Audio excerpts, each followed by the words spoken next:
Hello, everyone, and welcome to the latest episode of the Metabolism and Menopause podcast. My name is Stephanie, and I am your host and CEO of Vitality OET. We are a women's nutrition, health, and fitness company that focuses predominantly on women's hormones, particularly as they start going through perimenopause and onwards. We know that you start experiencing so many changes in this time of your life, whether it be hot flashes, night sweats, irritability, brain fog, or waking around the middle that seems to have come out of absolutely nowhere despite you not changing anything. So you go back to those tried and true methods of cutting calories, cutting carbs, doing a bunch of cardio, yet nothing seems to be working. You're putting in all this effort and you feel like you're going backwards. But we know now that your body is inherently different now that you've gone through these hormonal changes. So our mission here at Vitality is to help you really understand how your body changes in this time of your life so you can reach those health and fitness goals, feel in control and at home in your body again, live a life full of vitality, and really understand how to take care of this new body of yours. So today, what I want to talk about is clean eating. This is a topic of conversation that comes up all of the time where women are like, oh my gosh, Steph, I don't know what's going on. I am eating super clean. I don't eat lots of junk food and nothing is working. And before you all freak out and I know when I say there's a lot of reasons why clean eating isn't getting you results, a lot of you are going to freak out because yes, we do want to eat 80% whole foods. And we want to have 20% fun foods or, those highly processed foods. There is room for those in our diet. And the type of food that you consume is absolutely going to influence your inflammation levels, provide you with the right vitamins and minerals that your body needs. However, we need to talk about this because a lot of women say, I am eating clean, but I'm stuck. I'm eating clean, but nothing is working. I don't feel any better. I'm not getting results. So obviously there is something going on that we're missing that needs to be addressed here, right? So I'm going to cover the 8 biggest reasons why clean eating is not working for you. Because there are things that clean eating doesn't necessarily address or, allow for, or maybe that you're not even aware of. Because yes, the quality of our food and what we eat is super important, but there's other factors that need to be considered in order for you to be successful, because it's very easy to not if all you're doing is quote unquote eating clean. So the first one is consistency. So how do you know if you're eating a lot?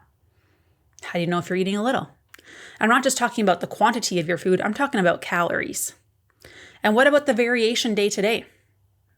So for example, if you eat a lot of nuts and seeds, very easy for our calories to rack up because nuts and seeds have a higher fat content, right? But they're whole foods. They're healthy. They're clean, right?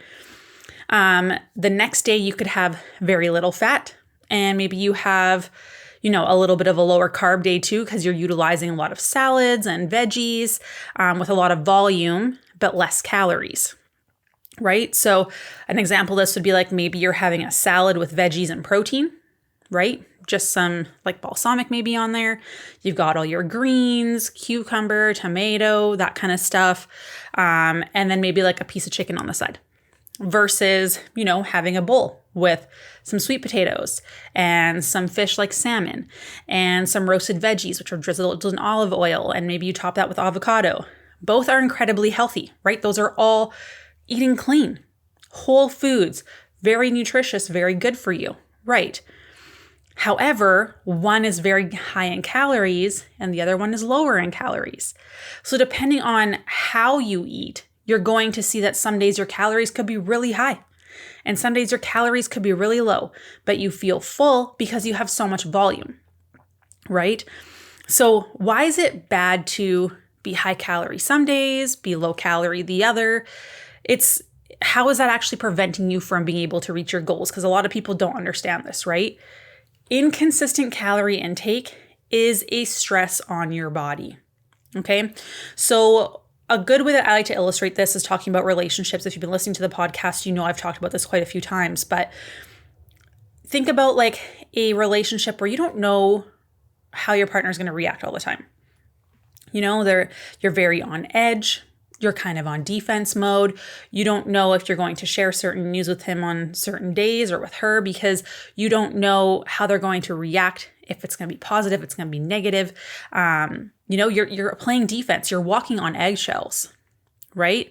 Whereas if you're in a relationship where it's healthy and you know what to anticipate, you're not worried. You can share anything any day of the week and you know that they aren't going to take it out on you. They aren't going to have a negative reaction. You're relaxed. It's stable, it's good, it's healthy, right? This is the same thing with calorie intake with our body.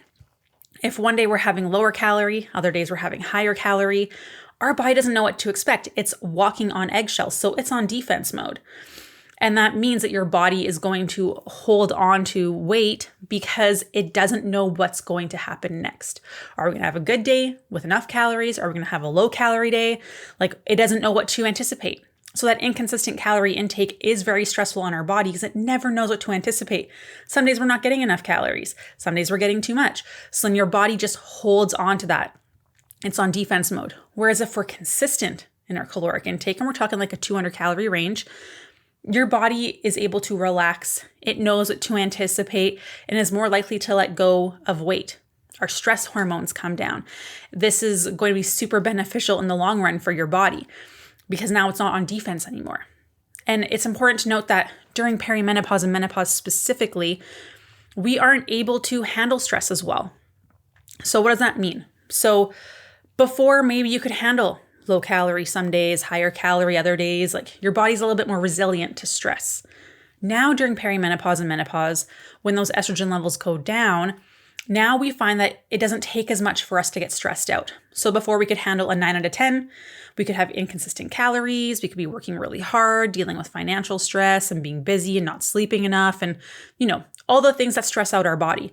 We could handle a 9 out of 10 before we started to see our body go into this quote unquote defense mode, this fight or flight, where we see hormone production go down, where we see weight gain or weight loss resistance, where we see blood sugar issues, where we see issues with our liver health and ability to detox, where we see issues with our gut health, more bloating, more constipation, more heartburn, more food sensitivities, before we see our metabolism slow down. So our body gets worse at burning calories.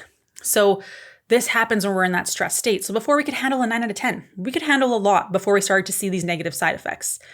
Now, we can only handle a 5 out of 10. So while you might be eating clean, the stress of high to low calories all the time could be enough that it triggers that high response, right? And now you're holding on to that weight because your cortisol levels are higher, right? I did a whole podcast on cortisol, so go back and listen to that one. It was good. It was long, so I'm not going to dwell too much on it here. Otherwise, we'll be here literally forever, and I don't think you want that. So that is the first part of eating clean that we don't think about, is the up and down in caloric intake and how we can be eating super healthy, right? And that means our calories could be 2,600 calories, or it could be 1,100 calories, and the next day could be 1,800 calories, because it really all depends on what those foods are made of and the amount of calories versus volume that it has, right? So this is important to be aware of, the inconsistencies, okay? So that's number 1 of 8. Here we go, you guys. Number 2 is carbs. So we have all thought in our heads, right, that carbs are bad, carbs are unhealthy, carbs are going to make me fat. This is not true. This is not true.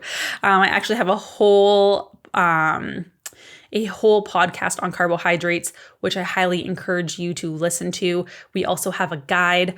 So if you want that, you can message me on social media and I'm more than happy to send that over. But carbs, we tend to eat low carb, right? Because we are, actively avoiding those things, because someone somewhere one time told us carbs were bad, right? Which is not true. I want to say that. But a lot of people will only eat carbs in the forms of veggies or fruit, right? Because those are quote unquote healthy. However, that actually keeps our carb intake really low, because those are low or high volume, low calorie. So we don't have as many grams of carbs in there, and they don't come in the form of a starchy carb like rice and potatoes and grains.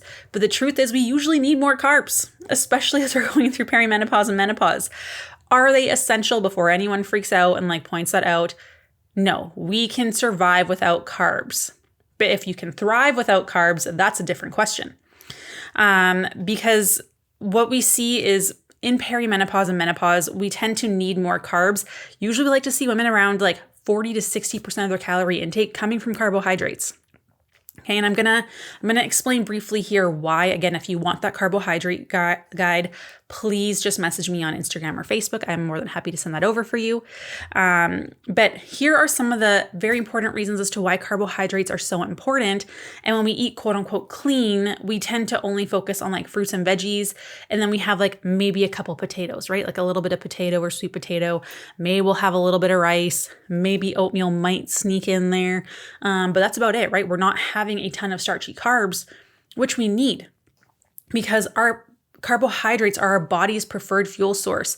80% of the processes in our body require the use of glucose and carbohydrates in our body. That's what our body wants to use for our brain health, to keep our nerves functioning properly, to keep our heart beating, like all the energy our body likes to use from carbohydrates. Okay. So that's the first one. So if you're having really low energy, we can look at calories, but we can also look at carbs. This is something that almost all women that we work with tend to have to start increasing is their carbohydrate intake, and they start feeling a heck of a lot better.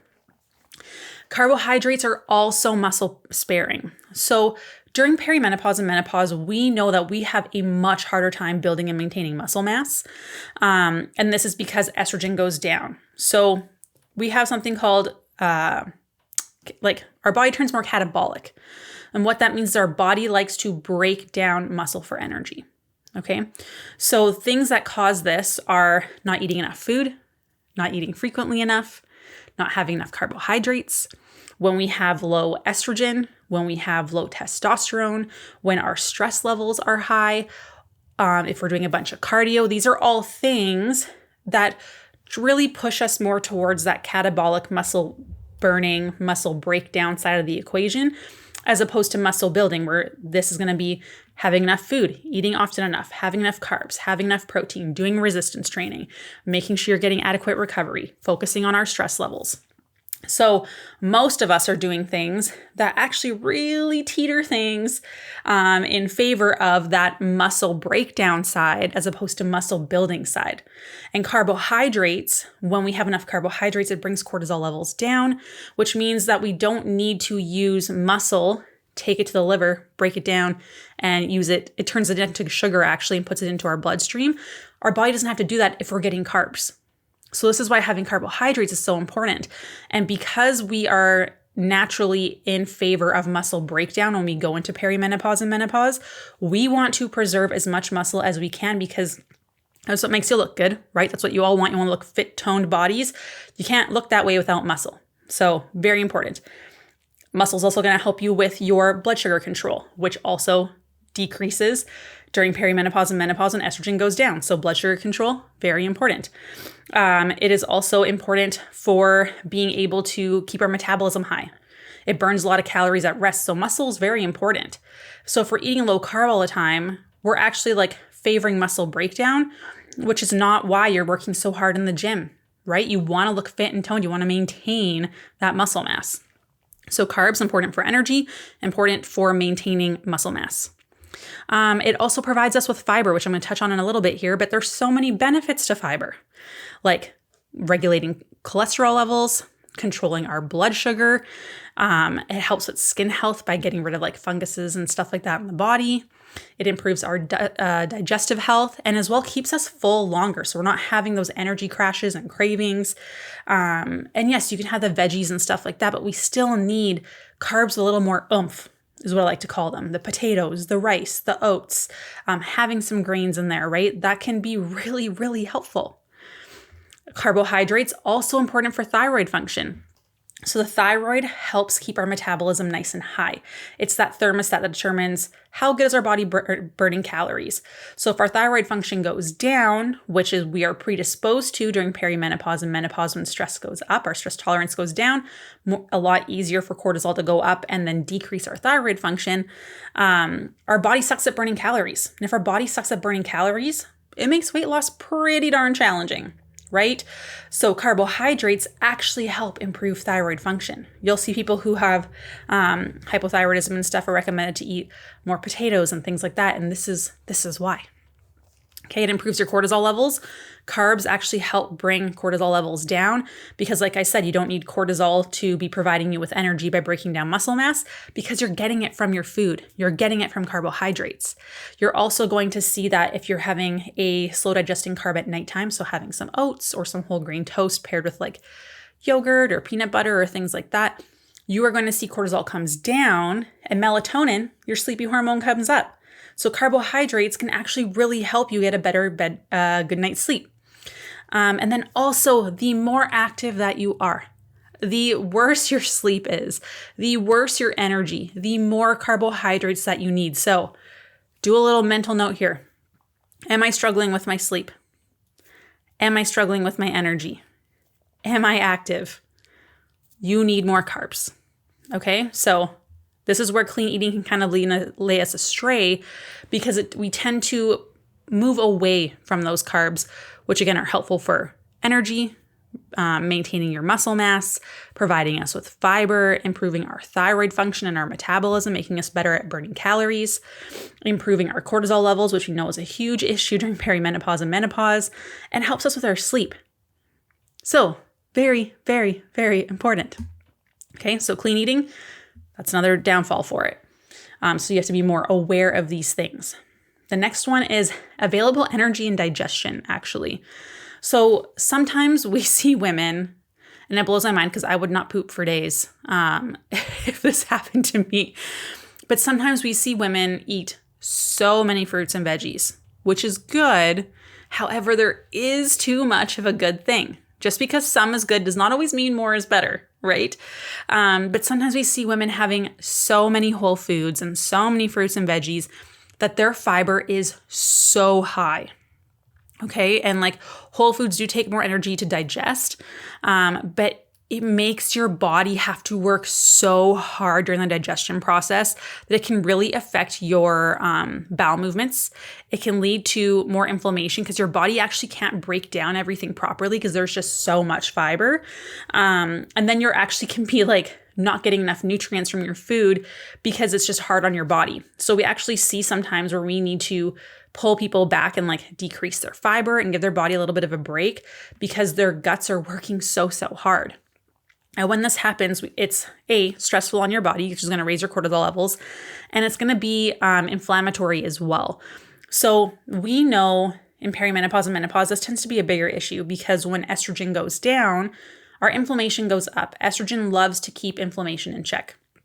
So this is where you might start to see like achy joints and stuff like that, but also more gut health issues. So this is where I'm going to talk a little bit about like intestinal permeability or quote unquote leaky gut is what people know it to be called. But imagine your gut lining is like your fingers and they're interlaced. And then we're consuming a bunch of fiber. And then this is just like really hard on our digestive system. We're seeing some inflammation start to increase. So then we get some inflammation in the wall. And then as there's inflammation, you can see those fingers spread apart, right? And now we have little holes in the wall. And this is where things that aren't supposed to get through the walls do. And then we start having food sensitivities. We start seeing like toxins get in where they're not supposed to. This can lead to like allergies and autoimmune type conditions. So there is too much of a good thing when estrogen isn't there to keep things in check. And you have stressors from other things in your life, like not eating enough carbohydrates and you're not sleeping enough and all those kinds of things. We just see inflammation go up and up and up because of that cortisol response. And then if you're pairing it with like making your gut work really, really hard, then we really start to see this struggle there. So sometimes you need to take a break to allow your gut to heal. And that's not me saying go eat the chips and the soda and the chocolates. This is me just saying, let's be mindful of what food choices we're making whole food wise and see if we can choose some lower fiber options for a while so your body can actually heal, right? If your gut is not in a good place, you are going to struggle because it does affect our hormones so much. Hormone production, there's some that happens in the gut. If we're not being able to go to the restroom regularly, our body will reabsorb those toxins and excess hormones that can lead to more hormonal imbalances, can lead to more inflammation, keeps increasing cortisol, harder on our liver. And we just see this cycle go on and on and on and on. So we need to break that cycle somewhere and address the root cause as to what's actually going on. So just because you are, again, eating healthy and eating clean doesn't mean that's the best thing for your gut all the time, especially if you're someone who has Crohn's and colitis, things like that. High fiber is usually not really an option, okay? The next one is protein. So many women that we talk to are really low in protein. It's really important during perimenopause and menopause to help with that maintaining muscle mass that I talked about, right? That helps keep the muscle building signal high and the muscle breakdown signal low. So we need to make sure we're getting adequate protein. So while we can eat very clean, we can have so much volume, because again, this is like if you're having lots of salads and veggies and stuff, that stuff keeps you pretty full. And you know what else is filling? Protein. So if you're full, it's really hard to get your protein intake in because protein in itself is also very filling. So if we're having like protein in a lot of low calorie, high volume veggies, it can be really hard to get enough in. Okay, so we want to aim for about 0.8 grams per pound of body weight or goal weight. And typically we max women out around 150 grams just because after that, like I talked about, digesting fiber and whole foods can be challenging and make your body work hard. So is protein. We actually burn about 20 to 30% of the calories that we consume from protein during the digestion process. So I find around 150 tends to be the sweet spot for a lot of women where we kind of cap them, where more just isn't always the best. And then you start relying on, protein bars and Pop-Tarts and powders and protein cookies and all those things, right? Which are highly processed and actually fit in the 20% food category of fun foods, of highly processed foods. Okay, so it's really easy to end up eating very clean and eating low protein at the same time. So why is protein so important? A, helps with blood sugar control big time. It breaks down a lot more slowly when it's coming out of the stomach. So you're not having those blood sugar spikes and drops, which means you're not having energy crashes and cravings, and helps your insulin sensitivity.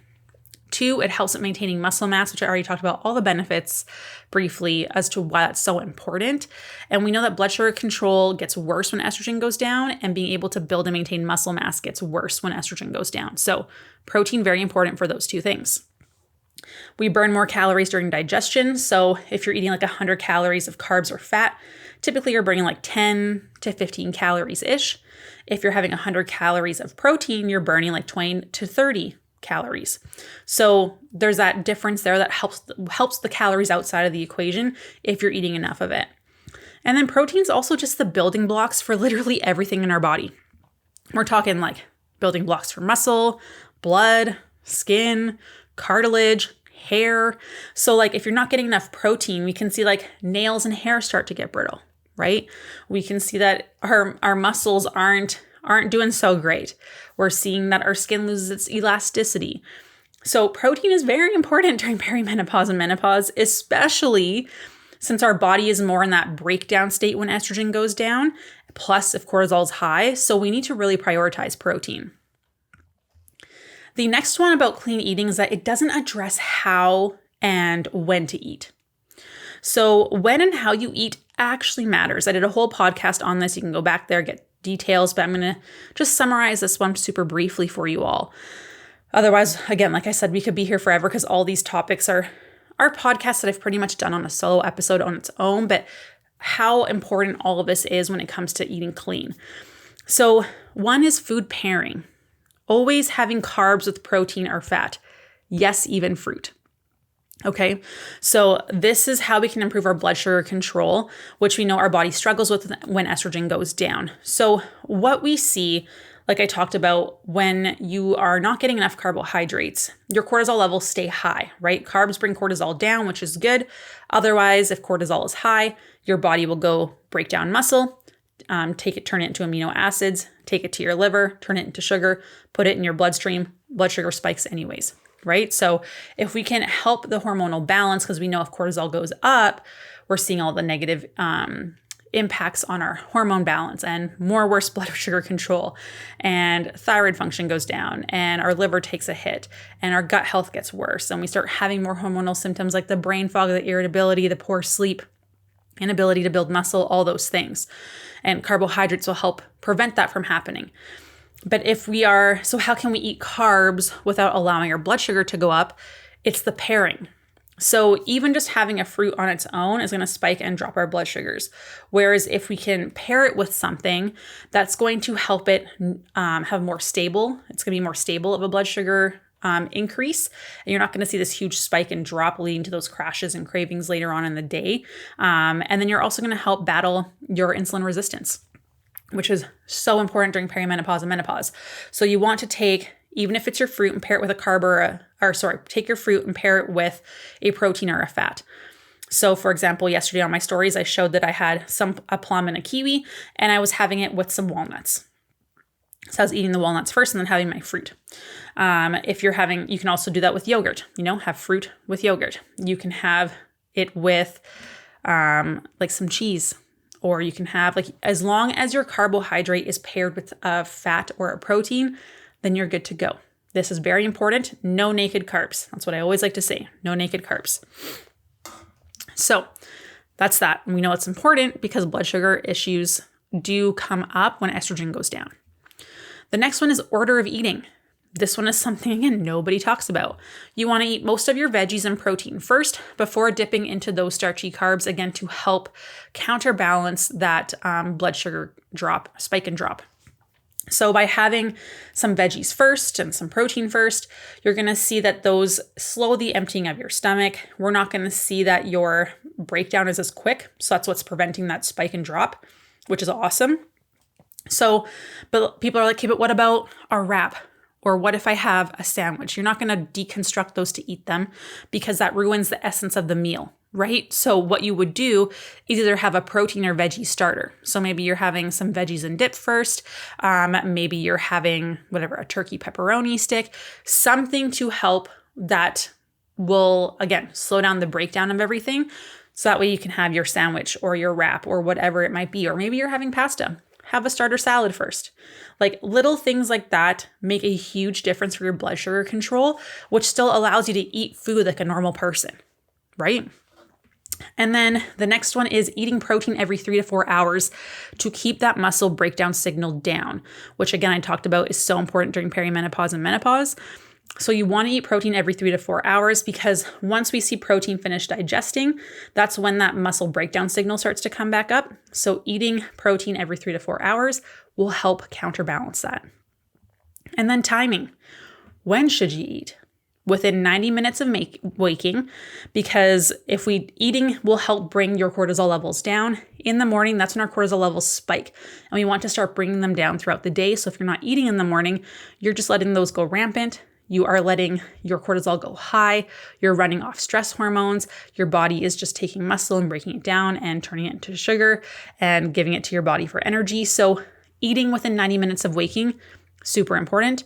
You want to make sure that you're eating pre and post workout. I did a whole podcast on workout nutrition in perimenopause and menopause. Please go listen to it. It was one of our most popular ones. It's very helpful, tangible, explains why you need to eat pre and post workout for your hormones. And then actually having a bedtime snack before bed to help control those cortisol levels again and your hormone levels is so important and can help you sleep so much better. So an hour before bed, you're having a slow digesting carb with either protein or fat. An hour before bed, it's only 150, 200 calories. This can be whole grain toast with peanut butter. This can be yogurt with some granola. We tend to avoid fruit because it digests a bit too quickly. You can make those protein balls that are like oats with peanut butter and some seeds, things like that. You can do some popcorn with a turkey pepperoni stick. There are so many options that you can have before bed that will make you sleep so much better. And when you're sleeping better, everything is better. The next one is stress. So can the types of food help alleviate stress in your body? Yes, because we want to make sure we're getting enough vitamins and minerals and decrease inflammation by getting good quality foods as opposed to eating highly processed foods all the time. However, what about the stressors outside of nutrition? This is super important, and clean eating is not going to address these, right? So we talked about cortisol and how it affects sex hormone production and how it affects your blood sugars negatively. slows down your thyroid function, breaks down muscle mass, affects your liver, your gut health, more bloating, more hormonal symptoms. But what about everything else? Like, what actually increases cortisol? Well, let me tell you. Skipping meals, fasting, eating low carb, eating too little, doing too much exercise or not enough exercise, not sleeping enough. You got financial stress, you got work deadlines, family stress, grief, trauma, everyday life stressors, your kids, relationships, alcohol. Like, there are so many things that increase your stress. And while clean eating is good, right? We want you to eat 80% whole foods. If you're not addressing the stress response with everything else, it's not going to matter, right? I shouldn't say that. It's going to make it better than if you were eating like McDonald's and stuff every day. But like, you have to realize if you aren't focusing on the self-care and addressing those other emotional stressors, and you aren't eating regularly, and you aren't getting enough of the food that you need, and not getting enough carbs and getting enough calories, and you're skipping your meals, like it's outweighing where your progress could be. Like, those are huge things that if we can address, you will be shocked at how much better you will feel and the progress that you will make. Doesn't mean it's not going to take time, but like that's something that a lot of people fail to address or realize how much stuff they actually have going on. And people always say, I'm doing fine. It's not that bad. Like, it used to be worse. I'm handling my stress fine. It doesn't matter what your brain is telling you. Inside your body, all of these things are happening, increasing that cortisol despite what you're telling yourself. So this is the whole like analogy that I talked about in the past here, where it's like, you're the frog in boiling water. You don't realize how stressful your environment is until it's too late. So while you might be eating super clean, we need to address these other factors, because if we don't, like, that's really what's holding you back. Okay. The next one is activity choices. So yes, you could be eating super clean, right? Doing those things. But are the ways that you are exercising, supporting your goals, and working with your body? So what do I mean by this? Sometimes we have to just focus on walking and pulling back our exercise intensity to allow our hormones to heal, because you're in such a low calorie state, high stress state that exercise is too much of a stress on your body, and it's just going to make your body break down muscle more. You're not going to recover. Do you feel like you recover well from your workouts? First and foremost, do you feel like you are getting stronger? There's so many indications in terms of like, is your workout actually effective? And the thing is, it's like we all tend to gravitate towards these like really high heart rates, really sweaty type workouts, where if we don't feel sweaty, we don't feel like we're being productive, or it can't be effective. Anyone can make a workout challenging and sweaty. All I have to do is add in some skipping, some burpees, some box jumps, some running, some interval. Like, anyone can make a workout more sweaty and feel more challenging. Does that mean it's effective? No, it is not. So, because what happens when we're really focusing on the HIIT training, the cardio, those are quite a stress on our body. So we need to understand that, is my body in a place where adding this stress is going to be a good kind of stress or a bad kind of stress? And for a lot of people, it's actually not that good of a stress for you right now. Your body cannot handle it and will not respond well, right? That's why you've been doing these things all the time and things aren't changing. You're not getting results, right?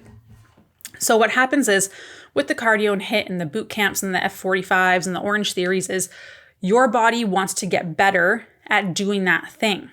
And what it does is, okay, I don't actually have to get stronger, because like, we're not working to get stronger.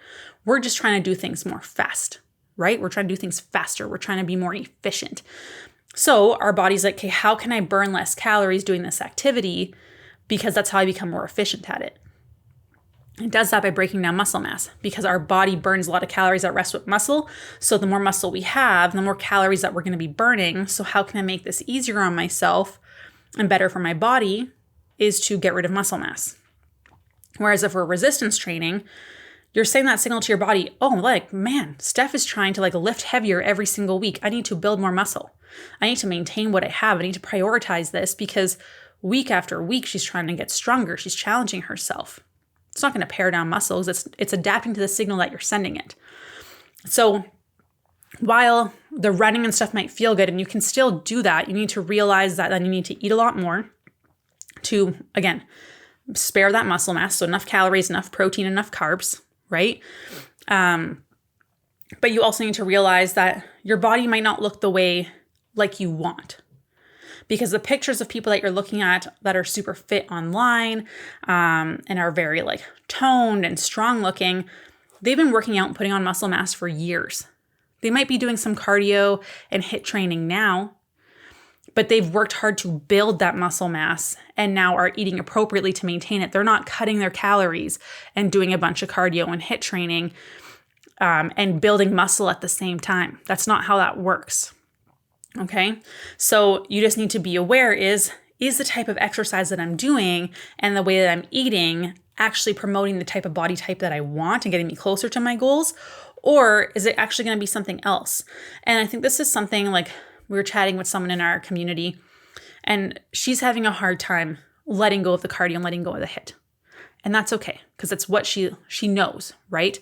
And for her, she's starting to do resistance training now, and over the course of the last 2 years, until she started with us, she has seen that weight gain in those 2 years.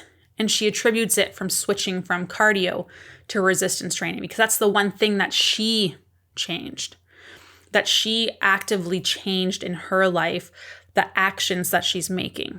However, we need to acknowledge all the things that actually changed, but is not an action that she did. So for example, the hormone shift. She went through some hardships with family and grief. Like there was a big stress type thing there and she was cutting her calories. So to her, she's like, I'm getting bigger because I'm not doing exercise because that's the one actionable thing that she was doing that is different now. But just because you changed one thing doesn't mean that's the cause. We have to look everywhere else in your life and what changed there. It might not be something you actually chose and that you actually changed and are like doing as a habit. It's external and internal changes that are happening that are causing these changes, not the activity itself that you were doing. And that can be really hard and really challenging to wrap your head around because for you, the only thing that you changed was your activity. When really, there is a magnitude of other things that have changed internally and externally that we need to acknowledge that you didn't choose. And that can be hard to wrap your head around. Okay? And then the last one is your hormones. Of course. Have you taken your hormones into account? Because we need to adjust things to support your hormones and get your body functioning properly. A healthy body will adapt. A stressed body, a sick body, an imbalanced body will not. Okay, it will fight you. You need to work with your body, not against it. On episode 61, I did a whole podcast on hormones that influence your ability to lose weight in menopause. And this happens through various mechanisms. So we see this with low estrogen levels, low progesterone, low testosterone, high androgens, low thyroid, imbalanced cortisol, so high or low. And all of these different imbalances in our hormones are going to drastically impact our blood sugar regulation, so our insulin sensitivity and resistance, what your energy levels are like, your cravings, how full and satisfied you feel, and how good your body is at burning calories. So you can imagine if all those things are not working in your favor, it's going to make it really hard to lose weight, or it can even result in weight gain. So understanding how these hormones actually play a role in your ability to lose weight is really important. Okay, so we know, like, let's say low testosterone is associated with a harder time building muscle mass. And we're also going to see we're struggling with our blood sugar control. So how do we support healthy testosterone production? Because it's actually supposed to go up in menopause a little bit to counteract low progesterone and low estrogen. So how do we support low testosterone to make sure that we're bringing those levels up naturally? And then 2, what's causing those testosterone levels to tank in the first place? And usually it's high cortisol, high stress, lots of stress on the adrenals. So typically this is going to look like a lot of de-stressing, tapering back workouts momentarily, making sure we're eating enough food and enough carbohydrates. So this is why understanding these things is so important, because if you didn't know and you were like, oh man, like I'm eating clean and it's not working, I better just like tighten that up more or eat less calories, that can be leading to more inflammation and more stress in your body, lowering your testosterone levels more, making it harder to balance your blood sugars, which leads to more like cravings, which leads to more belly fat accumulation, insulin resistance, poor energy, not to mention low libido and a bunch of other symptoms, which can then make it harder to be motivated to want to work out, right? But you might be starting to try to work out more because you think that's the problem as to why you're not losing weight, when that can actually make your testosterone levels worse if you're not doing that appropriately and you're not eating appropriately for it. So really understanding how all of this ties in together to be able to set you up for success for fat loss and menopause is so important. But this is something that people don't talk about and don't teach, and they try to like hide it, right? Like it's insane the amount of courses that I've had to take to get access to this information. Like I took one that was $25,000 American, so in Canadian dollars, that's a lot. Then I had to take another one that was another like $15,000. Then I took another one that was like reading some different books and research, having access to those things, going to different conferences. And it's crazy. The barrier to access to this information to me makes no sense. It shouldn't be this hard. So this is why we do this podcast, is to help you understand these things, because you feel like you're doing everything right. You're not eating that much food, right? You're eating quote unquote clean, you're exercising, and yet you're struggling. So we need to understand why and how all these different factors play a really big role in your ability to be able to lose weight. So yes, while food quality is incredibly important, it is for nutrients and for inflammation and, giving your body what it needs. There are other things that also really matter, and that if we don't do these things, you can eat as clean as you want, you're not going to see changes. So eating enough food in like caloric consistency. So eating within a smaller calorie range day to day, making sure we're getting enough of those starchy carbs, making sure that we're eating in a way that isn't too high fiber so that we can actually digest our foods and actually absorb the nutrients from our food, making sure we're getting enough protein, making sure that we're eating the right way. So how do we eat and when do we eat? Being very mindful of our stress levels and what do we need to do to buffer those, because we can't remove stress from our lives. So we need to understand how can we buffer this through nutrition and lifestyle to set us up for success. The activity choices that you're making and your hormones. So all 8 of these categories need to be considered, because if you aren't addressing those things, it makes it really hard to lose weight. Eating clean, unfortunately, just isn't enough for most people.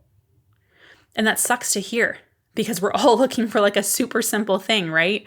And it can be challenging, but this is why we put out so many resources and why we give so many podcasts, episodes on these kinds of things, why we have all these resources in our Facebook community. Like they are there to help you, to support you. This is why we're creating a mentorship for coaches so that they can start learning all these little nuanced things and how it pertains to perimenopause and menopause, because it is a different ballgame.